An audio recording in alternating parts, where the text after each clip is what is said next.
Tanse, good afternoon. I'm Chris Sanashkate. Welcome to APTN National News. Thank you for joining us. Just in time for July 4th, the Trump administration celebrated Independence Day by signing a highly controversial tax cut bill into law. That bill gives the legal green light to open a highly sensitive area of Alaska's Arctic to oil and gas drilling. As APTN Sarah Connors tells us, Indigenous groups and conservationists are weighing in on the so-called Big Beautiful Bill. It's what U.S. President Donald Trump proudly calls his Big Beautiful Bill. But for those fighting to protect the Arctic National Wildlife Refuge in Northeast Alaska, there's nothing beautiful about it. We don't take this lightly at all. This is our way of life. Along with cuts to Medicaid and food assistance, the federal budget bill requires 4 oil and gas lease sales within the refuge's coastal plain over the next 10 years. The 1.5 million acre plain serves as nursery grounds for the porcupine caribou herd, an important food source for the Gwich'in in Alaska and northern Canada. That's a sacred place where life begins. No amount of money can justify what is taking place. But just because lease sales within the refuge can legally go ahead, that doesn't mean anyone's buying. 2 prior lease sales mandated under the Trump administration received virtually no interest from oil and gas companies. The only company currently holding leases is an Alaskan state corporation, which owns 7 tracts of land covering more than 300,000 acres. This conservation group says development of those leases, or any others, will be an uphill battle. That company does not have the ability to develop those leases on its own. Any lease sales that happen outside of that are going to be leases that are outside of the zone of interest for any oil companies. But for the Inupiat living in the North Slope borough, oil and gas development on their homelands comes with economic benefits. Tax revenue from infrastructure on the North Slope is reimbursed back into the borough's 8 communities, helping pay for things like roads, schools, and hospitals. This organization advocating for the Inupiats' interests believes responsible oil and gas development is possible. The last few years, it seems like we're finally making progress with respect to this bill being signed. As for the Gwich'in, the fight to protect the sacred place where life begins is far from over. This is our way of life, our traditional way of life, and we will do whatever we can to protect our land. Sarah Connors, APTN National News, Whitehorse. To Montreal now, where the city's public transit system has reintroduced a measure that prevents loitering in the metro system. This policy specifically impacts homeless people who are sheltering in the metro. Our APTN reporter Savannah Craig visited a homeless shelter to learn how this ban impacts the shelter's services. Let's try it. You know, I'm not sure that I'd want to lay here too long. Oh, God. Yeah, no, not for sleeping. This bench is just one example of efforts made by the City of Montreal to discourage the unhoused from sleeping in public. One example of many in the city. What we have here is a large, tall new ventilation system that was just installed this year. And this used to be a vent that blew heat right down onto the ground, and a person could, even in the winter, just by sitting under the vent, stay warm. David Chapman is the executive director of Resilience Montreal, a homeless shelter with a large number of clientele who are Indigenous, some even second-generation residential school survivors. This is an example of some of the measures that are put in place to just sort of steer the unhoused away. This is not only seen in redesigning public spaces, but policies too. Montreal's transit system, known as the SDM, reintroduced a move-along order on June 18th. This order gives special SDM constables additional power to respond and remove those who are occupying the metro and not using it to commute. The order was first introduced in March of this year, lasting 7 weeks. Chapman had this to say to APTN News about it back then. So what's going to happen? We push people out of the metros. Well, that solves the problem for the STM officials. But where do the people then go? Chapman said the move-along order was bringing out larger crowds of clientele to resilience, forcing some to sleep in hallways. Now he's seeing these effects again. APTN News reached out to the STM, but it did not grant us an interview. The STM says the justification for bringing back the move-along order is that safety improved during the first implementation of this order, for both riders and workers. In a press release announcing the reintroduction of these measures, STM Board of Directors Chair Eric Allen Caldwell stated, "The real solution to the issue of homeless people sheltering in metros is a tangible and sustainable response to help the vulnerable, including more funding for resources all year long." More funding for resources is a sentiment Chapman agrees with. But he says much of the focus from governments has been on housing initiatives, instead of balancing this with support for emergency services. Organizations that try to operate and offer a safe place to people while they're working it out can't find funding, because the message that governments are getting is stick the money directly into housing first programs. He says homeless support centers should be available in every neighborhood in Montreal. If we keep this up, we won't be ending homelessness, but we might be ending homeless people. Savannah Craig, APTN National News, Montreal. Thousands are once again fleeing their homes in Manitoba, and on Thursday, the Manitoba government declared another province-wide state of emergency due to the wildfires. This is the second state of emergency in less than 2 months, and officials say this is the worst wildfire season Manitoba has experienced on record. The Canadian Armed Forces are also once again flying people out of some communities. At a press conference on Thursday, Premier Wab Kinew said the declaration was called due to intensifying wildfires and the mandatory evacuation of 9 communities. 105 wildfires are currently active. There have been 261 wildfires in Manitoba to date, more than the on-year average of 197. Around 6,000 people were alerted to evacuate in the past 24 hours from the town of Snow Lake and Garden Hill First Nation. Estimated total evacuees is now at 12,600 people. There are currently 1,000 hotel rooms booked for elders and people with high medical needs, but the vast majority of evacuees are expected to be put into congregate shelters. Officials say this is the worst year for wildfires in the province's 30-year electronic record. The area burned as of July 8th was just over 1 million hectares. The 20-year average to that date would only be 94,000 hectares. So what we're looking at is somewhere in the neighborhood of nearly 11 times the 20-year average for hectares burned. This is the worst year in our 30-year electronic record. So we have records going back to 1995, and the area burned is the worst that we've seen in all of those 30 years. The second worst was in 2013 when we burned just over 720,000 hectares.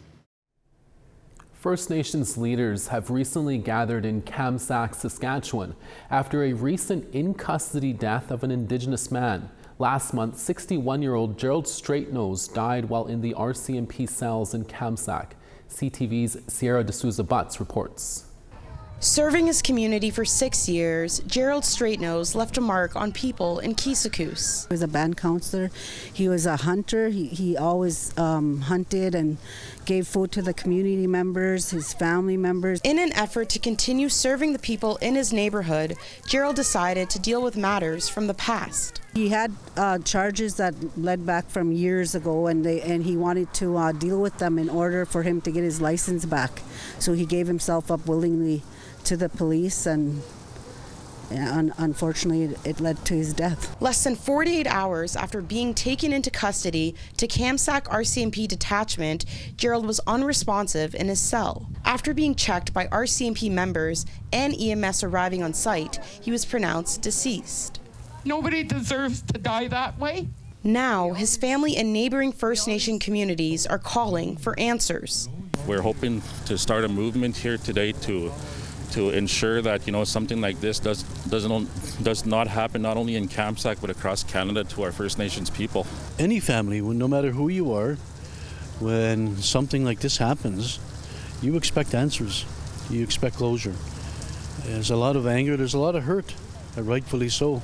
Families are hurting, families are sad. This is what we deal with every day. The Saskatchewan RCMP says it's aware of the event, expressing its sincere condolences to the deceased family and loved ones, adding, because the Saskatchewan Serious Incident Response Team investigation is ongoing, they are unable to provide comment at this time. In a statement, the province says it can't provide additional information about the ongoing CERT investigation, but the province has been in contact with the family and will appoint a community liaison to assist in the investigation, adding the man's cause of death remains under investigation by the Saskatchewan Coroner Service. Family members say they will not stop speaking out until they receive answers and justice.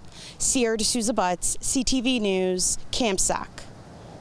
We have to take a short break, but before we go, here's a look at our story from APTN's Rachel May, who is working on with families from across Saskatchewan who joined the Morin family in North Battleford to remind the public they aren't giving up hope on missing loved ones.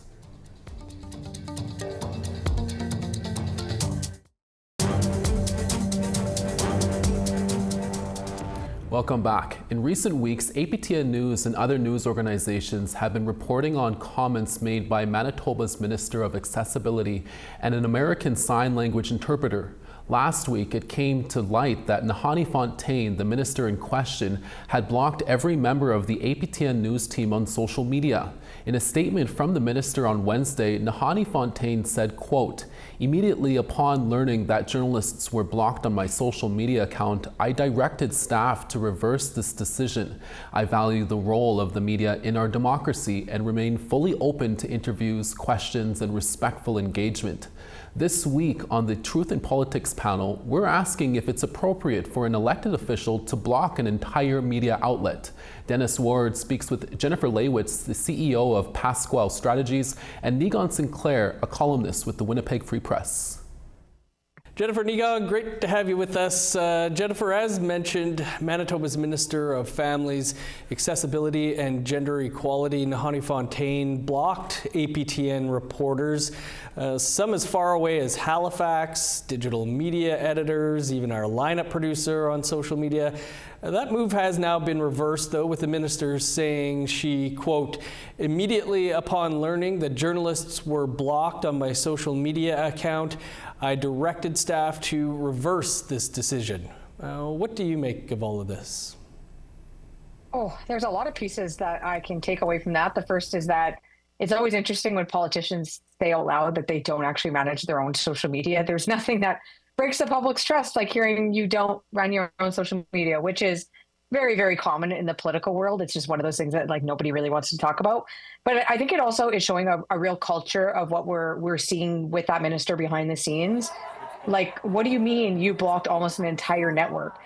It's one thing to block one person if they're going a little hard at you, especially because some journalists have been in instances where they've put politicians in the hot seat and those politicians don't like it. But this was very much like a coordinated effort, and it would have taken a long time. I assume they would have had to look for a list of some sort and then go one by one down the line. And I feel like any staffer that is working within communications of an elected minister should have a pretty general understanding of what to do and what not to do. And I'm having a hard time understanding or even believing that she didn't know about this, because any staffer that's ever worked in communications knows that your job could be on the line if you make a massive mistake like that. So I would be interested to hear what she's actually planning to do with those staffers that allegedly did this, and also to make sure it never happens again, because you're essentially trying to avoid accountability when you are blocking an entire news network from seeing your social media. Nigon, your take on whether politicians should be allowed to block members of the media from their social media? It's amateurish, it's petty, and then on top of that, it's also irresponsible. The fact is that as media, our job is to talk about, reflect upon, and then also show the public what politicians are up to, and anything less than that is leading to corruption, to leading to a kind of politics that we may be seeing in areas like the United States, in the White House. And I've gotten quite a lot of criticism this week comparing situations in Manitoba to situations in the United States, but I feel completely confident in explaining this, saying what happens in the United States, what happens in Canadian media in Ottawa, it also happens in Winnipeg. When politicians decide to ban media from talking about what is happening in politics, whether that be in formal government like Canadian institutions, or whether that be in First Nations organizations which claim to act like governments, or are governments in some cases, like First Nations bands and councils, for example. The reality is that you have a responsibility to the public to talk about what you are doing and take responsibility for what you're doing. If you're an elected official who purports to represent people, citizens, then you have to report to those people. You have to be accountable to those people, and the venue for that is through media. It's not through social media, which is oftentimes unvetted. It's oftentimes through people who have very deep opinions, who aren't thinking or don't have any way in which they're being held accountable to an objective position. Most media outlets, even those who sometimes have overt political opinions, at least have some kind of ethics and boards in which they are adhered to. And so that's why, in many cases, banning reporters from talking about what politicians do and say in public settings has to be present, has to be something in which you make those reporters available to you. A group of youth recently got the chance to perform in front of 50,000 fans for a Coldplay concert. That story when we come back. Stay with us.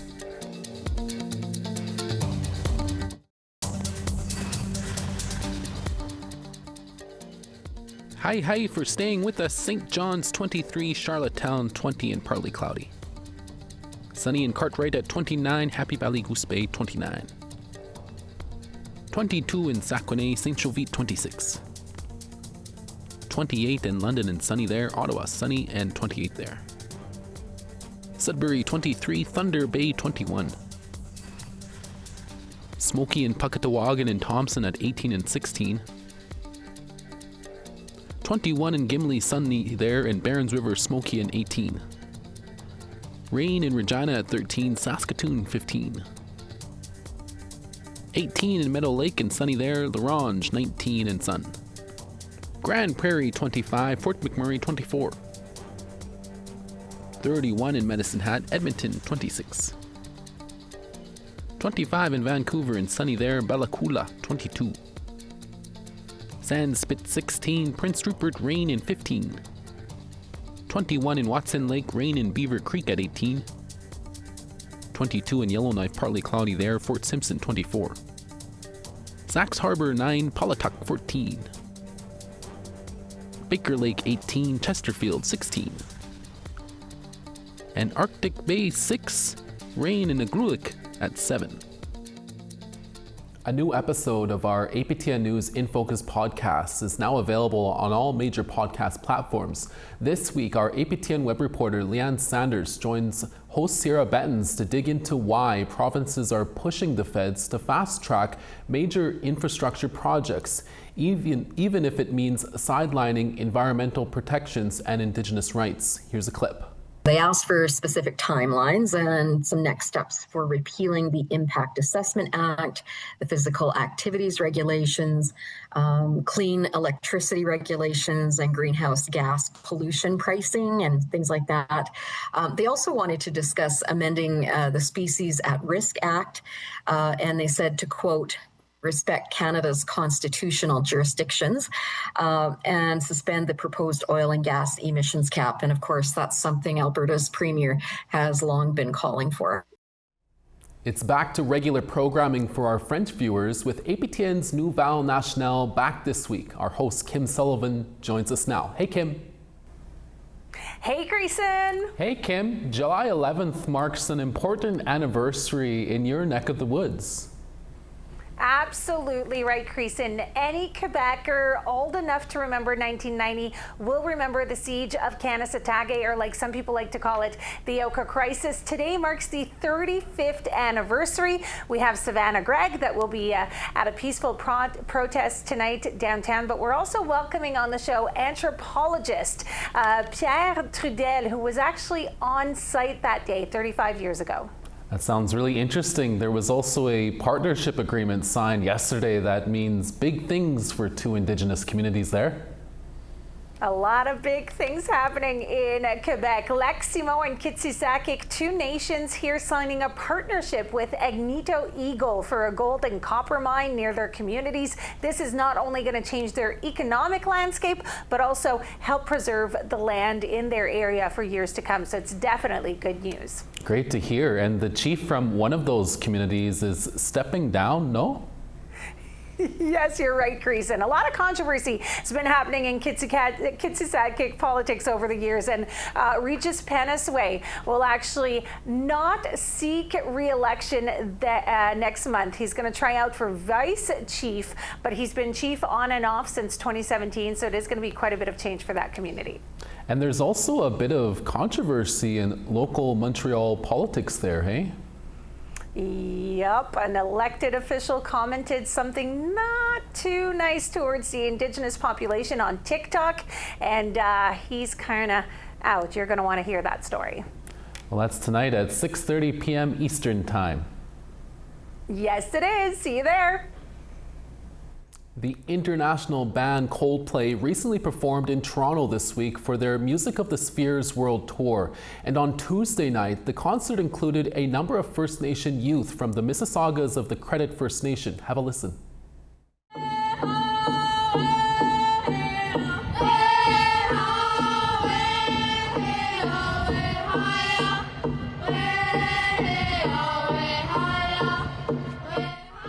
The 7 youth sang a traditional welcome and grand entry song after they said a prayer in their Ojibwe language to 50,000 fans in Toronto's Rogers Stadium.